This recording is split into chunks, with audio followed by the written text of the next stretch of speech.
যে নিরপরাধ নির্দোষ অথবা তার কোনো ভূমিকা ছিল না জুলাই ৩৬ আন্দোলনে, তাদেরকে আমরা বিচারের সম্মুখীন করেছি, সেরকমটি নাই। এবং উদ্দেশ্যমূলকভাবে হাঁটুর নিচে আঘাত করে একটা পা কেটে ফেলতে দিতে হয়েছে।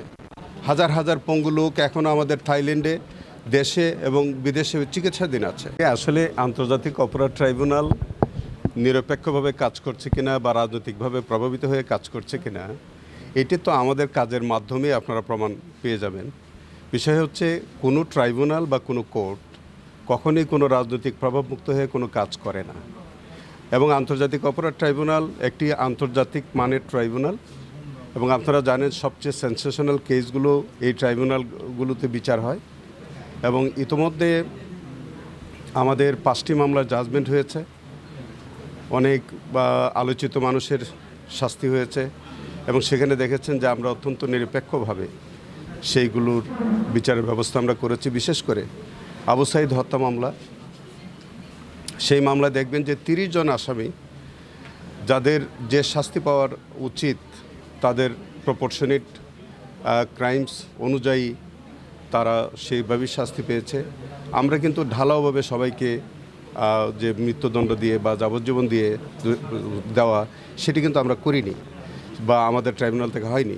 এই বিচারটার মধ্য দিয়ে আপনারা বুঝতে পারবেন যে এটা অত্যন্ত স্বচ্ছ এবং নিরপেক্ষতার সাথে বিচারটা হচ্ছে। আপনি যারা বলেছেন যে আমাদের এখানে আলোচিত মামলাগুলো যেগুলো আছে তার মধ্যে আমাদের এখন 22টি মামলা বিচারাধীন আছে, 31টি মামলা খুব শিগগির বিচারের সম্মুখীন হবে, 405টি মামলা আমাদের ইনভেস্টিগেশন আমাদের হাতে আছে।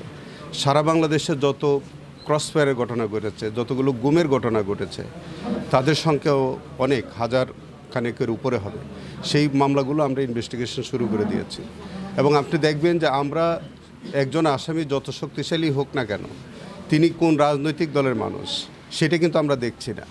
আপনি দেখবেন ইতিমধ্যে আমাদের ট্রাইব্যুনালে যারা বিচারের সম্মুখীন হয়েছে তাদেরকে আমরা একেবারেই যাদের বিরুদ্ধে স্বচ্ছতার সাথে এবং যাদের বিরুদ্ধে প্রকৃত অভিযোগ আছে এবং দৃশ্যমান অভিযোগ আছে, যেটা এই দেশের মানুষ, এই দেশের সকল মানুষ এবং জাতি যারা জানে, এবং আমরা একেবারে ভিডিও ফুটেজ থেকে আপনাদের কাছ থেকে পাওয়া সেই সব ফুটেজে যেসব আসামিদের ভূমিকা আছে সেই জাতীয় মামলাগুলো আমরা বিচার করছি। এবং সেখানে আপনি লক্ষ্য করে দেখবেন যে আমরা একজন মানুষকেও আপনি পাবেন না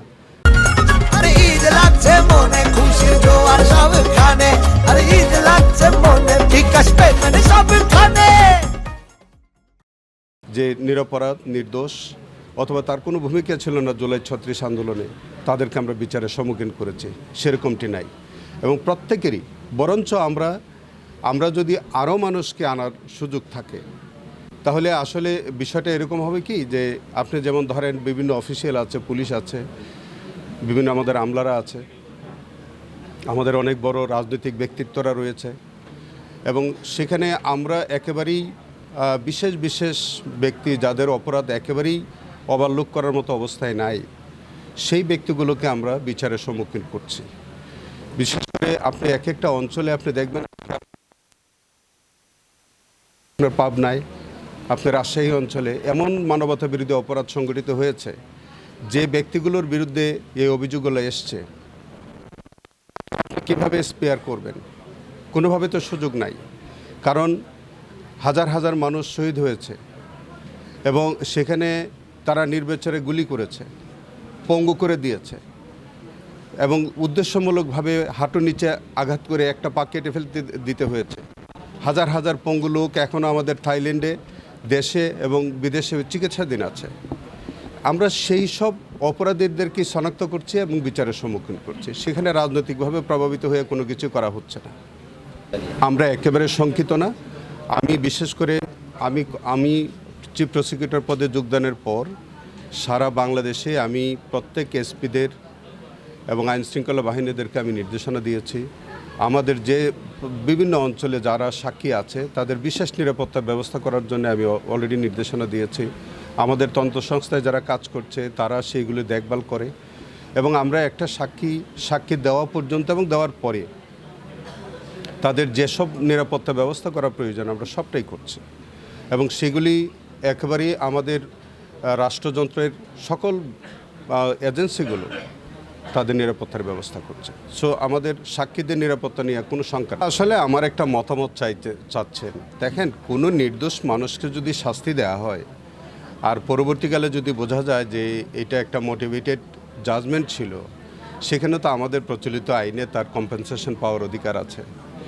যদি এরকম হয়, তিনি আদালতে এটার প্রতিকার তো আছে। তিনি একদিকে যেমন খালাস পাবেন, সেটা তার ক্ষতিপূরণের জন্য তিনি মামলা দায়ের করতে পারবেন। সেটা সেই প্রক্রিয়ায় ওনাকে যেতে হবে। সেই বিষয়ে তো আমি এখন কোনো মন্তব্য করতে পারবো না, যেহেতু এখানকার আমাদের 2 পাবলিক প্রসিকিউটর আমাদের সাথে আছেন, তারা ভালো বলতে পারবেন এটা কী মামলা ছিল, কীরকম ছিল। তবে এক কথায় বলা যায় যে যদি কোনো নির্দোষ মানুষকে শাস্তি দেওয়া হয় এবং সেটা যদি মোটিভেটেড হয়, তাহলে তিনি আদালতে তার কম্পেনসেশন চেয়ে তিনি মামলা দায়ের করতে পারবেন। আন্তর্জাতিক অপরাধ ট্রাইব্যুনালের একটি নিজস্ব তদন্ত সেল আছে। আপনি জেনে থাকবেন আমাদের আইনে আমাদের ক্ষমতাটা একটু ওয়াইড, আমরা একটু বেশি ক্ষমতা ভোগ করতে পারি। আমরা যদি দেখি আন্তর্জাতিক অপরাধ ট্রাইব্যুনালের এখতিয়ারাধীন কোনো বিষয়, তাহলে সেটা বাংলাদেশের যে কর্নারই হোক না কেন আমরা এই মামলাগুলো তুলে নিয়ে আসতে পারি। সকল আইন শৃঙ্খলা বাহিনী আমাদের তদন্ত কাজে সহায়তা করতে তারা আইনগতভাবে বাধ্য। আমাদের তদন্ত সংস্থায় 24 জন কর্মকর্তা এবং সবাই ঊর্ধ্বতন কর্মকর্তা, 2 জন ডিআইজি এবং বাকিরা এসপি, এডিশনাল এসপি এবং সর্বনিম্ন ইন্সপেক্টর লেভেলের কর্মকর্তারা আমাদের তদন্ত সংস্থায় কাজ করে। শুধু তাই না, আমাদের এই তদন্ত সংস্থা যখন যে থানায় যে কোনো কর্মকর্তাকে আমাদের যে কোনো সহযোগিতা চাওয়ার সাথে সাথে তারা সেই সহযোগিতা করতে আইনগতভাবে বাধ্য থাকে। সো আমাদের তদন্তে সহযোগিতার কোনো অভাব নেই।